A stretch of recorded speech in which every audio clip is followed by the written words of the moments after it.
Hey, YouTube and F and True followers, JC Styles here of F and True Wrestling.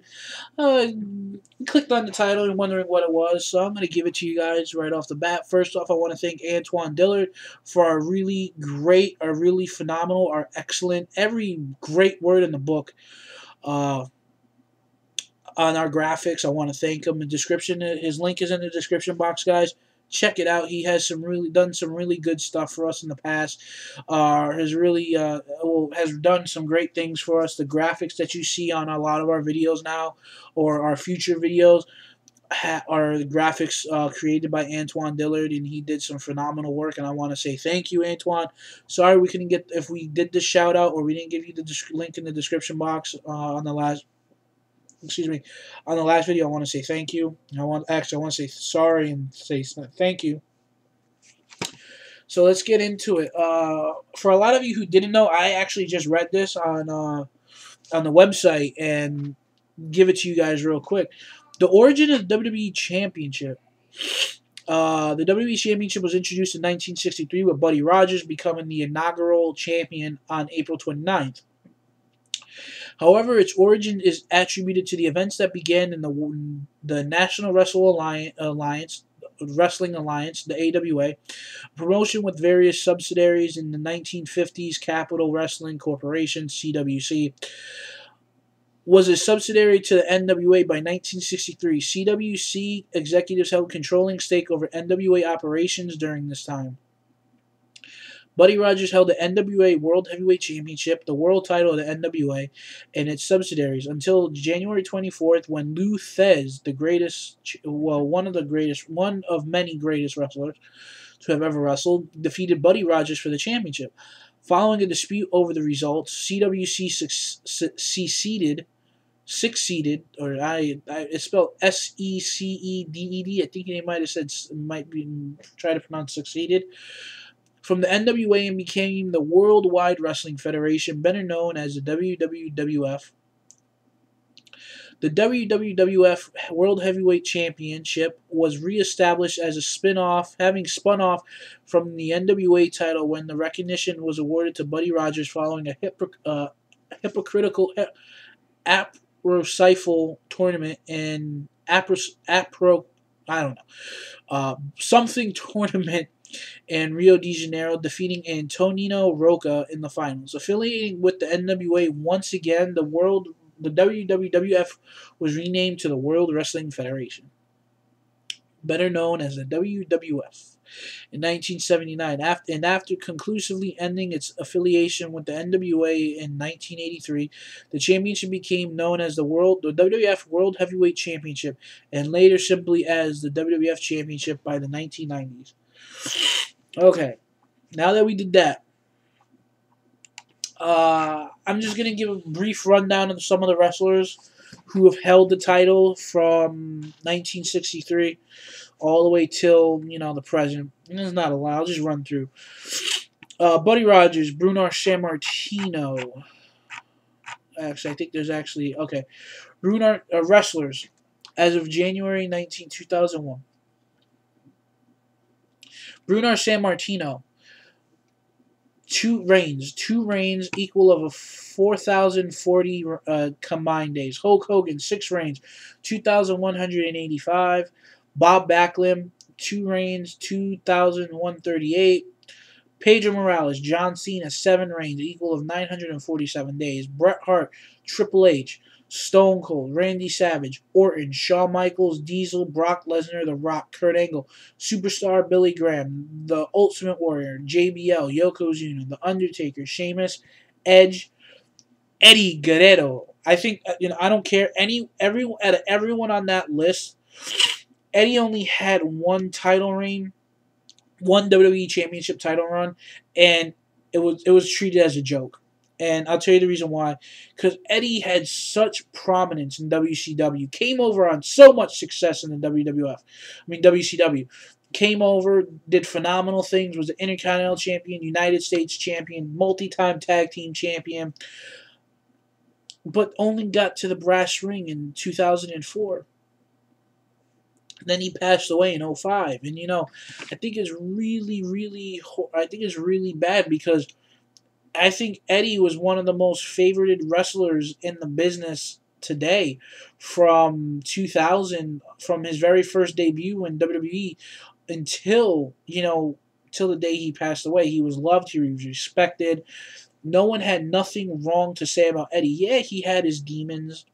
Okay, he had a lot of people that didn't agree with his lifestyle, but he sat down and he looked at his kids, and he basically turned his life around. He gave up the life of drugs. He gave up his addiction. His addiction was wrestling, and and to have his career cut so short like that when he was just ready to be on top again, you know, his career to be cut short like that, and for him to pass away. And I'll go out. I know everyone out there still loves and misses Eddie Guerrero. I know that there's not one person out there that will disrespect Eddie Guerrero ever, because he was a great athlete. He was a great in-ring competitor. He was a great worksman. He was a great sportsmanship. All the stuff he used to do. He was the kind of guy who could do a joke in the middle of a match and get away with it. Nowadays, it's like, it's whatever. But Eddie was so good at what he did, and he will be missed, and he still will be loved by all of our wrestling fans. Continuing on, Ric Flair, 2 reigns, 118 days. Chris Jericho, 1 reign of 98 days. Psycho Sid, 2 reigns of 97. The Big Show, 2 reigns in 78. Slaughter, 1 reign, 64 days. The Miz, 1 reign. He is right now 58 and plus. He's 58 plus days as champion. Mankind, 3 reigns, 47 days. Jeff Hardy, 1 reign, 42 days. Batista, 2 reigns at 37 days. That was the list of champions in combined number of reigns in combined days.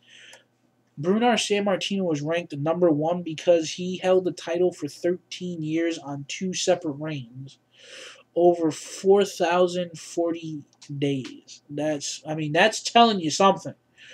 That was when wrestling, the title wasn't defended at every event. That wasn't defended at every show, every house show, every televised event. That was when the titles weren't defended all the time. And then when the titles did, then usually, from what my father used to say, because my father grew up watching wrestling, and he used to go to the Garden all the time and watch Bruno Sammartino wrestle when he was younger, and that was when he said the titles only usually changed hands when they went back to the Garden, and then they started doing the pay-per-views and stuff like that. But I want to say a couple of things. I did a video a couple of weeks ago. Me and Brian did, and this guy basically came out and said that John Cena is a great worker. He works his ass off for the company and all this stuff. First off, I don't have a problem with John Cena. Like I said on my John Cena injury update video, my John Cena's injured update. Yeah. I think, yeah.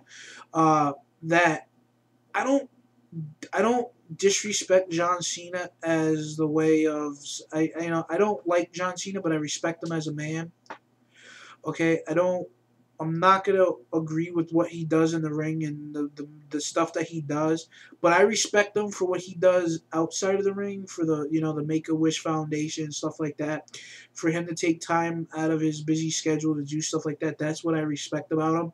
But I'm not gonna sit there and I'm not gonna agree with the stuff he does in the ring. John Cena in the ring is not the brightest wrestler, and I'm sorry to say this, I'm probably going to get a lot of laughs, but I believe, even though that he's a joke, I have believed that Santino Marella has a lot more wrestling ability than he puts on. The kid comes around and says John Cena is not responsible for the end of the Attitude Era.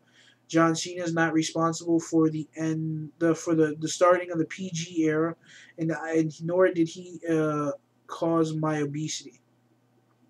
Now, hitting me for my obesity is, below the belt, and I would expect a kid who doesn't know anything about me and doesn't respect anyone probably but himself to say something like that.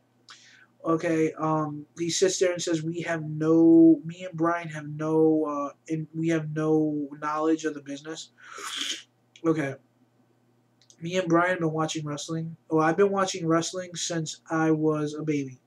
Okay, Brian watched more WCW when he was a kid than WWE.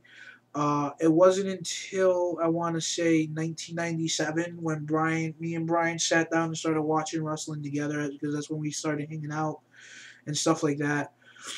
But I'm sorry, I was fighting, like I said, I'm fighting a cold, and my nose is starting to get clogged, and it's making it hard for me to talk.